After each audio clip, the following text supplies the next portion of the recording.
All right, you guys, good morning. Today is day 51. It is March 24th, 2023, and it is almost noon. Okay, so I don't know, you guys, I tried to warm it up. I think my husband warmed it up this morning before he left, and I think it runs for about an hour before it stops on auto shut off. And you guys hear this? This gets to 3. I just ran it for almost another 15 minutes. And I don't think warming it up anymore is going to help. It could be because it is really cold out here in this garage today, which usually it is, but this seems like we're getting back to the colder days of when I first started because my legs are freezing. Okay, so there's speed 4, and I'm just gonna have to go with it today. It's a little distracting, but I'll just try to ignore it. You guys should see me trying to warm this thing up. I almost kicked it. I was just like, you know what? I don't have time. I'm waiting for a phone call, and as you know, I record in airplane mode. So, yeah, phone calls can't come through if I do that.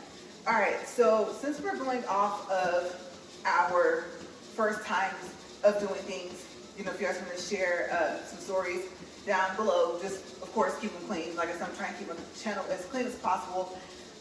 So for today, I'm going to start with my first time I rode in a hot air balloon.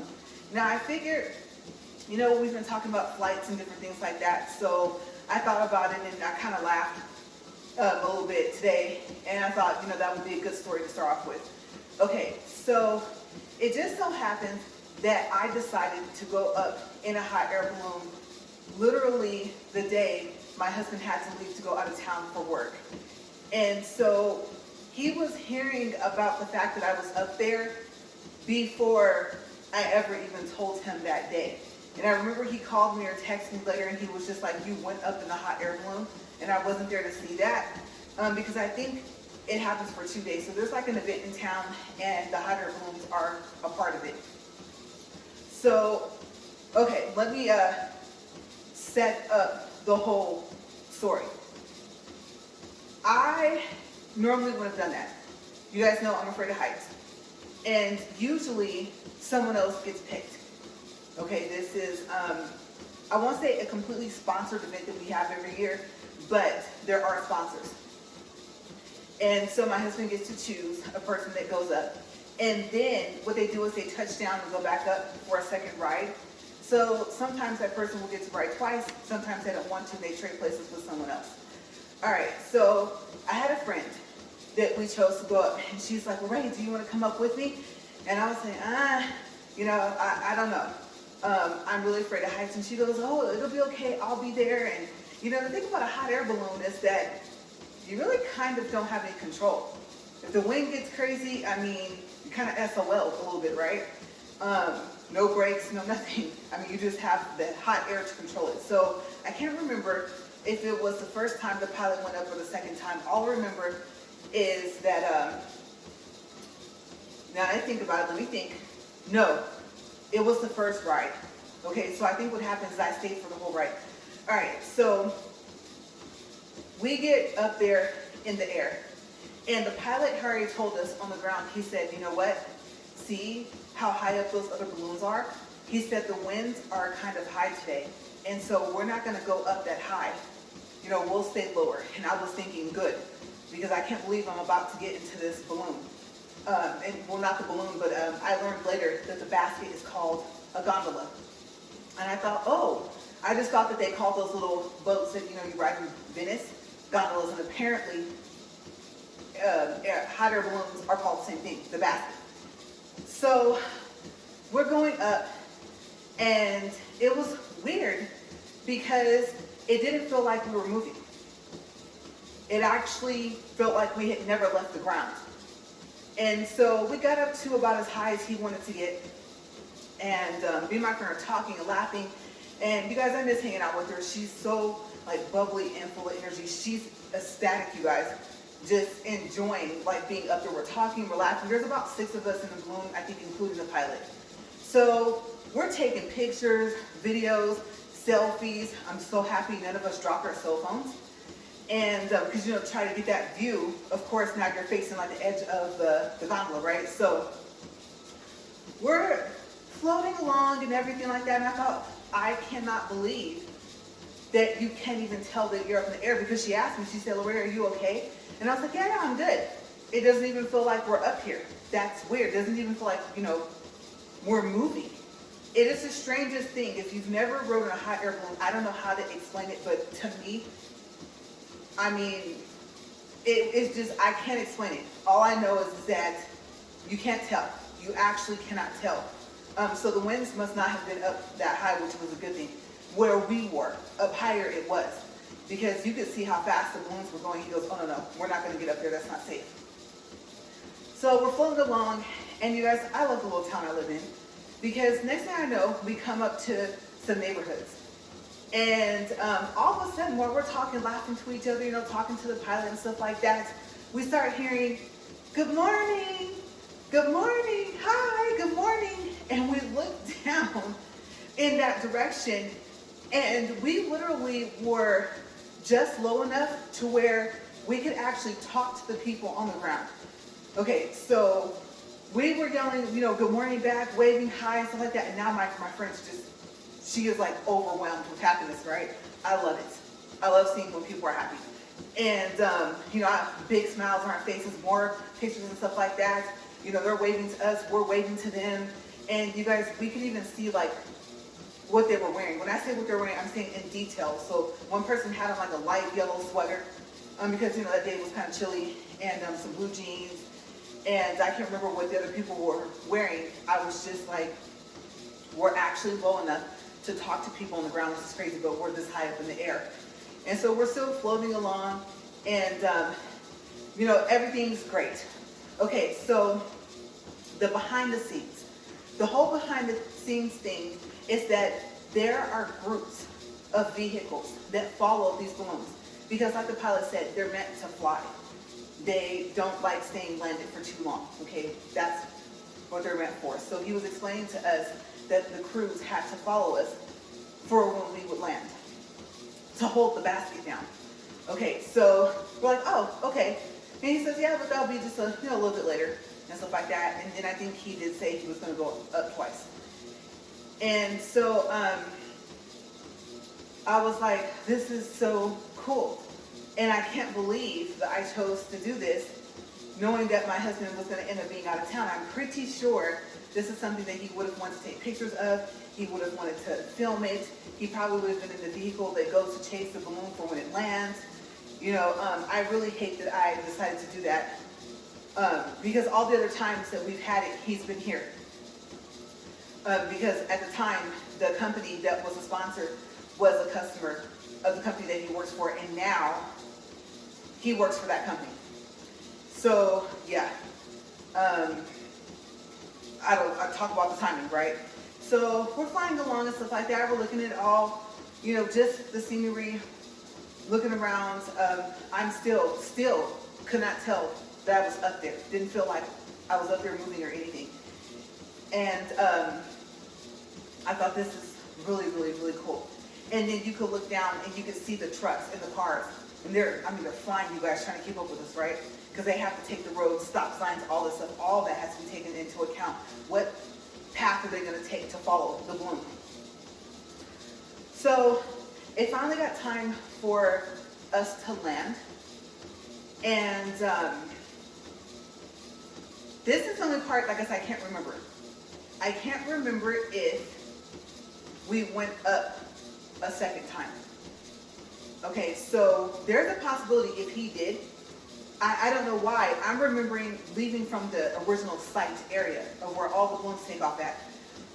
It's so strange. I cannot recall exactly. So I'll just skip to the part of when we landed, okay? Okay, so let me tell you guys. It may look like the people are, flying, or I should say, not flying, floating. I'm thinking of flying and floating and came out flying. You know what? For a while in my mid-20s, me and my friend used to say, I think I'm dyslexic. And she used to say, I think I am too. But you guys, I'm really starting to think, I'm really starting to think that maybe that might be a possibility. And if I am, that's not funny. It's just the fact that I don't know. You know, the camera starts rolling and then I'm all tongue-tied, right? I don't know what it is. If you watch my videos, like, she gets tongue-tied like really often. It's just, it's her thing. Just go with it, right? I have no clue why. Like I said, I'm easily distracted. Like if I'm reading, then I can't have someone talk to me. If I am, like, especially if I'm like trying to edit one of the videos or something like that, or if I'm thinking of a title, or if I'm typing in the description box, like, it's almost like, okay, remember Family Matters with Steve Urkel, and he would make that elixir, and he had that machine that turned him into Stefan, and he would pour the elixir into the machine, and then if someone was talking to him, he'd like, shh, and he'd whisper, not while I'm pouring. It's kind of like that, okay, for me. I can multitask, but it all depends on what I'm doing, and then that determines whether or not anyone can be talking to me while I'm doing it, okay? So I'm getting to the point where I can't pay attention to both. I can do multiple things at one time so long as there's not another person pretty much involved, unless we're doing it together. So, yeah, that's just me. I have no clue. Okay, today I thought about what I was going to say. Everything went smoothly, and like I said, got here and then womp, womp, womp. But anyway, so, okay, we're floating along, right? And like I said, when you see them, you know, getting ready to land, unless you're up close, it looks like, oh, like they're coming down on a cloud, just like oh, they're gonna land so nice and softly, and oh, that must have been such a wonderful experience for them. Yeah, when you're up in the air. Okay, what you don't know is how fast you're coming in for a landing unless you're in the gondola itself. You guys, okay, so, oh my gosh. So, we're still floating at that nice floating thing. I was like, like a breath of fresh air. Yeah, we're still at that moment. But he tells us, he says, okay, we're getting ready to land, but I need to find something to slow us down. You guys, out of everything he could have picked, and I'm so happy, and I know he would have did this if it was an actual tree, but there was like some smaller little plants or whatever you want to call it, like out in the desert, right? But there was a group of, I think, mesquite bushes. And he says, okay, so I'm going to use those mesquite bushes to slow us down. And they were like 4 feet tall, maybe 5. And you could tell, even though you were up, you know, kind of a ways up in the air, you could tell how tall they were. And so I was thinking, no, not a good idea. Like, pilot, pick something else. And I thought, don't you just like decrease the amount of heat, you know, gradually, and that kind of makes the balloon come down? Like, you know, I thought that was just all they ended up having to do to land this thing. But he was explaining to us that sometimes that they need things to slow them down because they're coming in too fast to stop to land. And it just so happens this was one of those times. So, I mean, we're coming down, and now we're not too high off the ground. Okay, the closer you get to the ground, the faster you realize you're going. Okay, so I looked on the internet, and it said that if you're near the ground, that you're going about 8 to 10 miles per hour. But it feels like you're going faster than that. And 8 to 10 miles per hour doesn't sound like that's very fast, but in a hot air balloon, it is. So he goes through the bushes. Now, I'm standing in the front, and I think he told us, like brace yourself, right? So I'm holding on to the ropes, and we go through the bush. The bush cuts my finger, my ring finger out of all fingers, and I can't remember which hand it was. I think it might have been this one, and I thought, oh my gosh, I'm allergic to like everything out here. And so I could see this causing me to break out. It's swelling up and getting infected or something, right? It's not that big of a cut, but it's just that my skin and my body is just that sensitive. You guys know I have a lot of allergies, right? So at that point, I don't even know if I'm allergic to mesquite bushes. All I know is I got cut by it. So now we're clear of the bushes. I'm so happy that gondola, it's heavy. I'm going to tell you about how heavy I think it is in a couple seconds. So that slowed us down a little. And it's crazy because now you can see the truck of the group that was with him. And you can see the dirt flying of them trying to catch up So it's because now they have to get out and they have to run up to it and hold on to it when it lands, right? So you see dust flying everywhere and stuff like that. And now they're kind of somewhat, depending on the way the wind is blowing, in the midst of this dust. So luckily the dust was blowing away from us, that the trucks were causing. So now we see them running, right? And I do remember, so I didn't go up the second time. So we see them running, and I mean, we're still coming in kind of fast. And I'm like, we're gonna come down, we're gonna bounce, and we're just gonna probably float right back up. And he didn't want to say, you only have a certain amount of time before it wants to take off literally on its own. So he had told us at some point, I think during the ride or before we even got in the balloon, he said, okay. He said two things. When we land, to switch, to have the second group of people come in, one person in, one person out. One person in, one person out. And that's to keep the balance and the weight that's in the balloon as steady as possible, right? He also said, number two, and I've had people do this several times, and it's not a good thing. He said, when we land, okay, wait until they come and they hold onto the basket for you to get out. And we'll have one person go out at a time. Okay, that person turns around and helps to hold the basket down. So when we land, don't just jump out. I heard him. I was listening until I was in the situation with him. Okay, so I'm telling you guys, I can't even hop a fence. Okay, I've always been that person, like when me and my friends are walking through the neighborhood and a dog chases us, and then you end up having to hop that fence like you don't have a choice. I've never been able to hop a fence. It doesn't matter if it's wooden, if it's chain, what do you call it, chain link fence or whatever. No, but what's so funny is that, side note, I always find a gate and it has always been unlocked. So it's funny because my friends would land on the other side of the gate or the fence, and they would have this like, I don't know, astonishing look on their face. They would just look at me like when you kind of tilt your head to the side, you're like, how did you, you didn't, I said, no, I told you guys I can't hop fences and I can't hop gates. I said, I guess any part of that walls, nothing, right? Nothing. And I said, but there's a gate over there. And they would take a step and look past me and be like, you've got to be kidding me. And then I was like, yeah, and it was unlocked.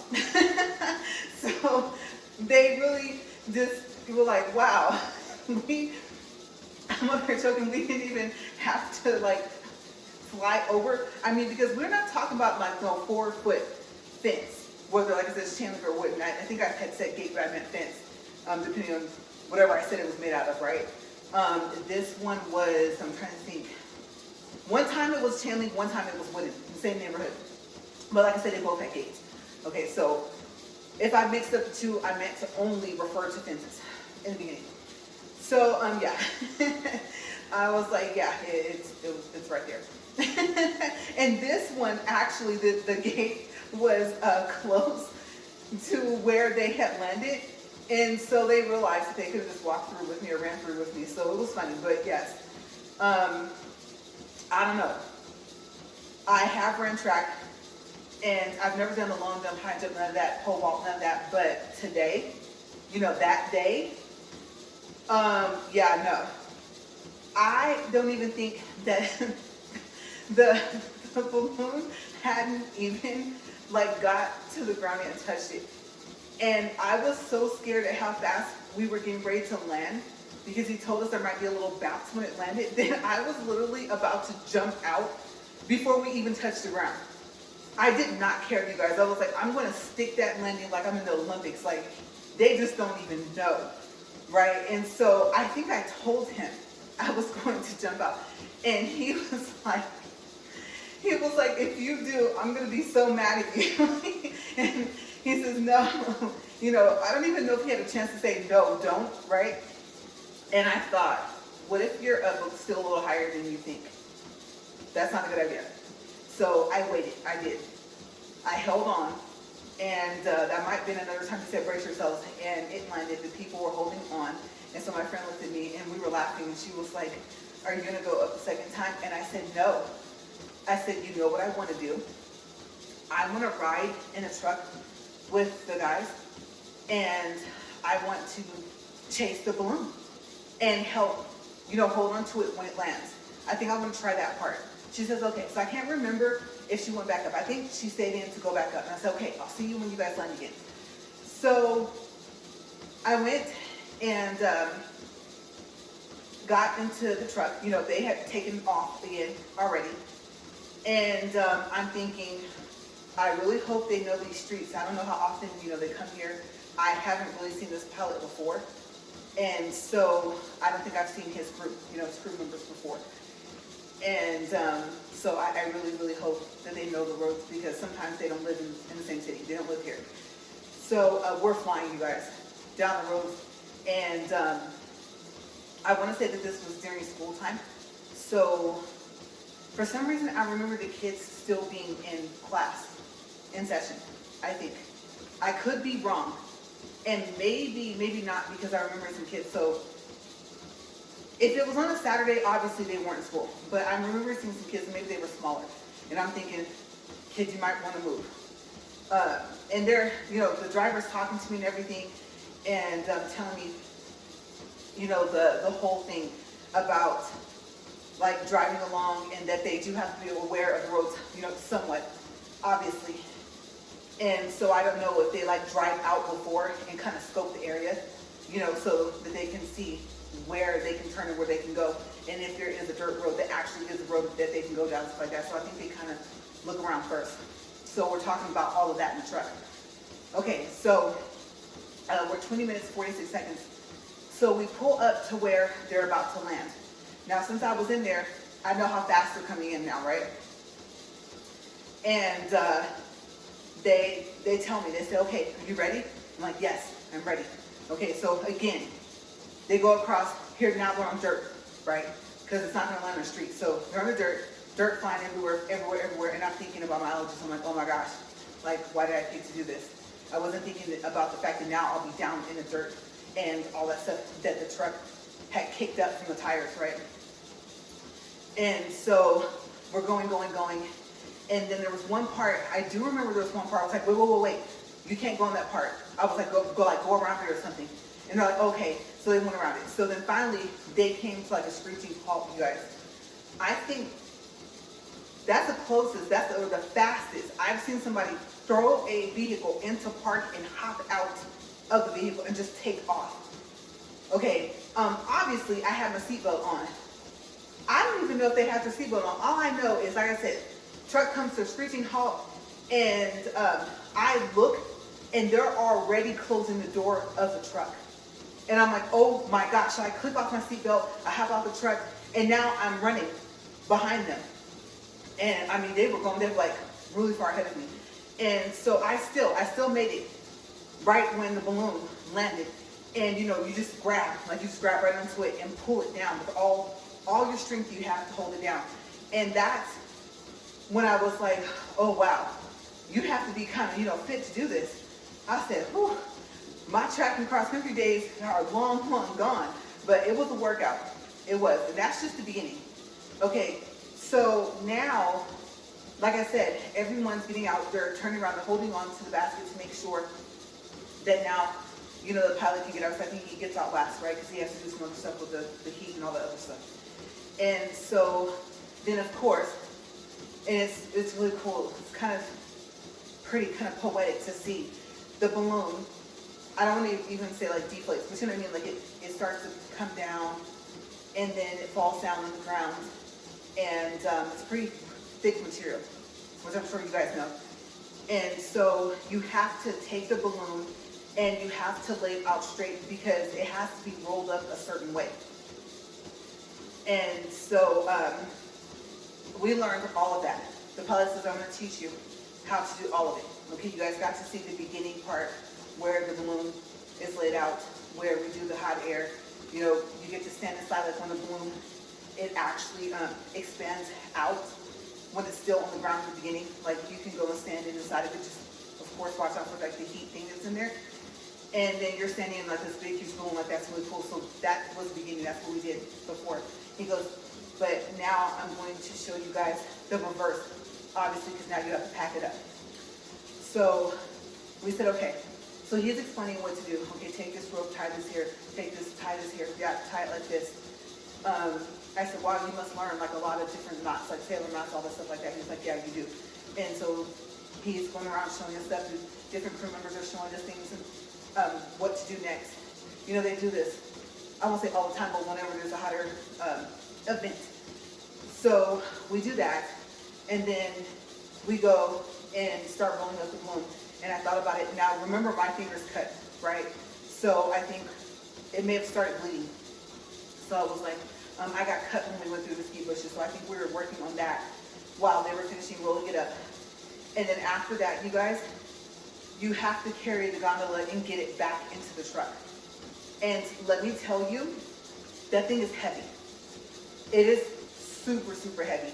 Now, I forgot to look online to see how heavy is a gondola or the air balloon basket. But if I were to take a guess, well, first we'll do time check, 24 minutes and 58 seconds. Yes, if I were to do a guess, I would have to say, and it's probably way more than this. If I were to say, I would think it will weigh about 100 pounds. I would probably say I'm close. Okay, I'm gonna take a guess because I wanna see. I wanna go in and do a search, and then tomorrow I'll tell you guys how close I was. I'm gonna do a range, okay? I know it has to weigh more than 50 pounds, so I won't start my range there. That won't be the lowest number. I will pick, oh, no. I'm gonna start with 100, and I'm gonna range from 100 pounds to maybe 150, 175. My lowest guess, if I were to go below 100, is no less than, we'll say, 80 pounds. Okay, so I'll do a second range, 80 pounds to 120. Those are my two guesses. All I know is that it's heavy. We're gonna call weight heavy right now since I don't have an actual number for you guys. It took about 7 of us, maybe even almost 8 of us, to be able to lift it up to carry it, because you have to, I mean, of course you don't land like right on top of the trailer thing. I don't know if anyone's that good, and I would not suggest that to a pilot, but you have to carry it quite a ways, okay, because the truck can't get close, the one that's chasing the truck, I mean chasing the, you know what I meant, chasing the hot air balloon. So now we're all holding it, and you're like that, you know, like that noise you make, that grunt you make when you're holding something heavy and you're trying to carry it and walk at the same time. And so, you know, we're all breathing hard and stuff like that.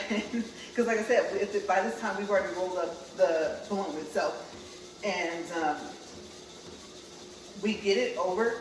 And then after that, okay, you have to put it down.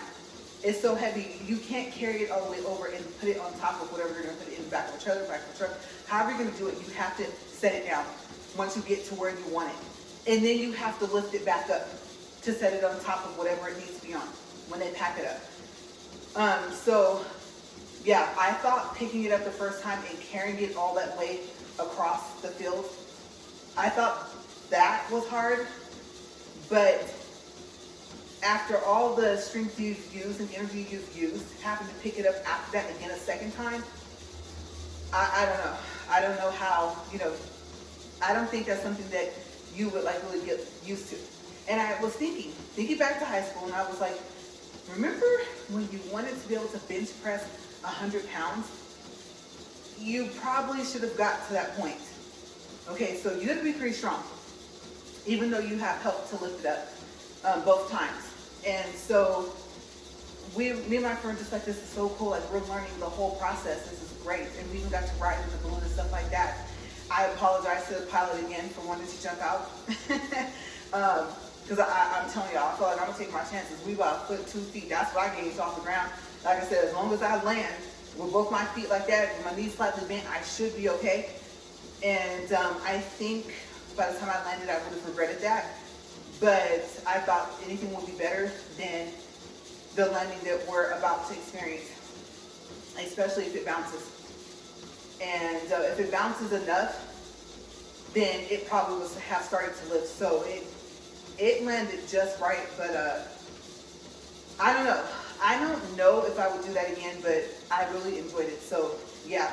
And then what I'm also picturing in my mind, remember I told you guys that I have like a memory kind of, I don't know if you want to call it photographic or what you want to call it, but I have also a very vivid imagination on top of that. So when I remember certain things, I can kind of picture them and it's almost like it's there. So there was a store, gift store, souvenir store, / both, whatever you want to call it, at a place that I was at yesterday or the day before. And they actually had a shirt with all these pretty hot air balloons on there. And it was a long sleeve. And I thought, oh, I wanted a short sleeve. And I'm thinking, why? It's still kind of cold. And now I wish I got it. On one hand, I was like, it was like $29 or something like that. And I was thinking for a shirt, if I do it right, you guys know me. Even if it's not a discount, that's a pair of pants and a shirt for me. With the way I shop. Like I love DD's. Oh my gosh, DD's discounts, love that store. And so now I'm kind of wishing that I had went ahead and bought it because they probably did have my size. The size I picked up looked like I could have fit it, or I could have went like maybe a size up and it would have been fine, but it was so pretty. It was long sleeve like this and it was black. And like I said, it had pictures of these different hot air balloons, but they were like all the same color. Let's see, basic rainbow colors like purple, yellow, red, orange. And I think that's what I didn't like about it. Even though maybe what they were trying to do was to try to make it look like it was taking off from the bottom of the shirt and kind of giving you like the impression that the top going towards up here, the shoulders, would have been like considered the sky, except for they didn't have the blue sky, or they didn't have like clouds on there. I don't know, maybe they could have added that. I'm not sure if that's what they were going for, because a couple of the balloons were kind of offset from the other ones going up this shirt. And I don't know if they had it on the back. If I had turned around and saw the hot air balloons on the back, even though they were all the same color, the same striped colors, then maybe I would have got it. Because I like when shirts and sweaters and stuff like that have things on the back of them, even if it's just like a word or something. And so that would have been kind of cool too. Okay, if it wasn't plain on the back. And like I said, I didn't even think to turn around to look and see. But now I kind of wish that I had got it, because it just so happens I decided to talk about my first hot air balloon ride today. And I could have worn a shirt. I could have themed out, right? So how you live and you learn, because the store is far from here. And of course, I'm not going to drive all the way back over there just to get it, because I'm pretty sure they would have some still left at that store. So yeah, kind of wish I had, but I think if I see it again, I could see myself leaving it still at the store. There's just something that was missing. I love bright colors, but something was just missing from it. So I don't know. We'll say 50-50. On one hand, I wish I had bought it and I would have worn it today. And then on the other hand, I think if I see it again, I might have done the same thing and have left it there. So yeah, we're at 32 minutes and 10 seconds. And I haven't really planned anything else today. So I guess we'll do like random topics, but we'll kind of stay on the subject just a little bit. So I'm trying to think if there's anything else about this story that I forgot, because I know I got up here and you guys probably would have thought that I had like 10 cookies and like a whole bunch of sweets. I don't know. I feel like I'm kind of mellow now. I was a little hyper earlier, right? Usually I'm not like that. So I don't know where that burst of energy came from. But, well, you know what? There's actually more. There's more to that story. Okay, let me do another quick time check. We're at 33 minutes. And let me think, because I was going to tell you guys this, and I actually forgot. I know I forget a lot, but I think it's like I said, I'm just up here, and I get distracted easy. So besides the noise, my feet are heating up. Remember I told you guys that your feet eventually will start to get warm, and it gets a little bit past warm. Like it feels like you're walking on a heated blanket after a while. Okay, so that's starting to happen, and I don't know if I need thicker shoes at the bottom, but still in the walking shoe type thing or sports type shoe. But yes, it's heating up down there as well underneath my feet. So you add that in with this noise that's really, really irritating me, and then you have me not being able to think straight. So I actually was going to tell you guys this. So afterwards, the pilot says, you know what, now it's time to relax and to have snacks. He said he usually brings, if not some type of sandwiches or something, at least some chips, some salsa, maybe some Ritz crackers, something like that. And I don't know, maybe some bread and stuff to make sandwiches and things like that. So he told us that he had all this stuff back at where we started off, where we took off at. And they each have their own setting. So like their own table set up and whatever else they want to just leave there. Okay, so the starting area is, it's not like a soccer field, but it reminds you kind of, and you know what, actually I think it might be kind of a soccer field type thing. If not, maybe it reminds me of that. Maybe it might be part of the fairground, kind of. You're like, that's kind of a big, it's kind of a big, stretch between, right? But yeah, we'll just say the area where they start off at, where you take off at, that's where we went back to. He had his table set up, and he pulled out. Like I said, he was right. He brought some stuff. He goes out, he likes to just kind of wind down, just sit there for a second, talk to the people, get to know the people that have went up with him, because no one else in his group goes up but him and whoever else is riding in. So, you just kind of chit chat. Oh, where are you from? How long have you been a pilot for hot air balloons? Is there anything else you do? So you have a conversation, and tell us to just sit around and chill. So we did, and there was a couple things I couldn't eat. I don't know if he had like some fresh fruit or something. I think he didn't. He might have some strawberries. So I ate that. Me and my friend are talking, and I mean, like I said, she's still pumped up, right? She's like, oh my gosh, that was so cool. I had so much fun. I am starving. Let's see what he has. And I thought that was really nice for them to share with us. And so, because I think some of the people, his crew that he was with, had brought some of the stuff too. They kind of all like pitched in. And I thought, if I had known, I would have brought something too, right? Not that I plan on even going up in a balloon, but usually that day, we're there to see them take off. We mingle just for a little bit and then we leave, because there's other events that go on during that day. Okay, so everything kicks off with the hot air balloons. So, and it goes over, of course, a period of a day or two of all these different things. So much gets packed down into that amount of time. So we just sat around and talked, and he had something really interesting about him, but I don't think I'll tell it because I don't want to mess it up. It was a very unique thing that he did, a skill, a trait that he had. And so he was explaining it to me, and like I said, if I tried to re-explain it now, because that was some years back, I mean, it's been at least 3 or 4 years, I won't remember it right, but I was interested in like whatever he was able to do, and I was like, oh wow, so I asked some questions about that. And that was the first time that I had, I want to say, the already mixed margarita drink. I think the one that actually says Jose Cuervo on it. That was the first time I had, I think, the white peach is what he had. I don't think it was the pink lemonade, because the pink lemonade, you can still kind of taste that, I call it that hard liquor taste, and not just the pink lemonade. So I don't think it was that one. I think it was one that I hadn't seen before, because I had seen the pink lemonade. They have the classic.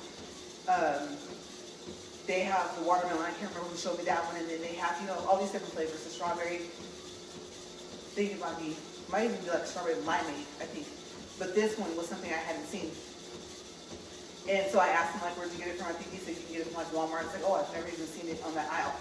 And so I believe it had been in an ice chest, because I don't like ice. That's another thing. I don't know if I told you guys, but I'm like, I'm not going to pay for ice. So whenever I go through a drive-through or go to order something, even in a restaurant, if they have to bring a drink to us, I order them with no ice. So I remember, I believe the bottle itself was chilled. So, you know, we have those red solo cups, and I poured some in there and sipped on it to see if I would like it. And I was like, oh yeah, this is good. He told us that that was like one of his favorite flavors. And so, I'm trying to think. Yeah, my friend doesn't drink, so she didn't have any. She just had like, I don't know if it was water, Gatorade, whatever else he had. He had more than that there. And it was just a unique experience all the way around. And you guys, the phone call. So yes, like I said, eventually, my husband got a break from one of, because like when he goes out of town, they have the meetings, conference calls, practically almost all day, until at least sometimes 5, 6, sometimes 7 or 8 o'clock at night. But sometimes they'll be finished by about 3 or 4. So it must have been sometime after that, because we were able to talk for a minute. And I think I sent him, you know, the videos and pictures, because I thought, okay, if you keep it to maybe 1 minute or something like that, then you know you can still text it. Now in Messenger, you used to be able to send Facebook Messenger however long of a video you wanted to send that you had made. So if you made like a 10-minute video, if you couldn't text it, then you could just send it over in Facebook Instant Messenger. And now for me, for my phone, for some reason it's not like that anymore. So sometimes I have to break the videos up. So I said, no, you need to keep the videos down to maybe about a minute, so you can just straight text and don't even worry about any of that. And I think back then, it wouldn't have mattered the length of the video anyway. Okay, so that recently kind of happened. I don't know why. If you know why, let me know. Why is it there's kind of like a limit somewhat of the amount of minutes the video can be before you can't even send it in Facebook Messenger. So yeah, we talked about it. And like I said earlier, he was like, I was there yesterday, because I think they go up twice. Once and then the next day again, right? And there's 2 rides per day. And he was like, why didn't you, I think he was like, why didn't you do it the day before? Because he was still in town. So, of course, he had to share the story with everyone. My dad, I think other people, whoever else he talked to, and was like, yeah, she went up there the one day I was not in town during that time of the start of the event. So we're at 40 minutes and 32 seconds, 2.67 for distance, 186 calories. We're going to stop there, and I will hold on. And I'll have to apologize, you guys. Sorry, my brain's just scattered today. Oh my gosh, and I have to get out of airplane mode. I told you guys about the phone call I'm waiting for. So yeah, I gotta get out of here and wait and see if I get a call or if I might have a message already. Oh my gosh. Yeah, I might have already was supposed to have been there if we could switch up everything for today. Okay, so I gotta go. Thank you guys for watching. If you worked out with me, then that was great. You know, if you didn't, if you just kind of like played in the background while you're cooking and something like that, you know, if you viewed it, didn't view it, 10 seconds, 10 minutes, however long you guys watched, thank you guys for being with me today. And I will see you guys tomorrow for day 52. Okay, bye you guys.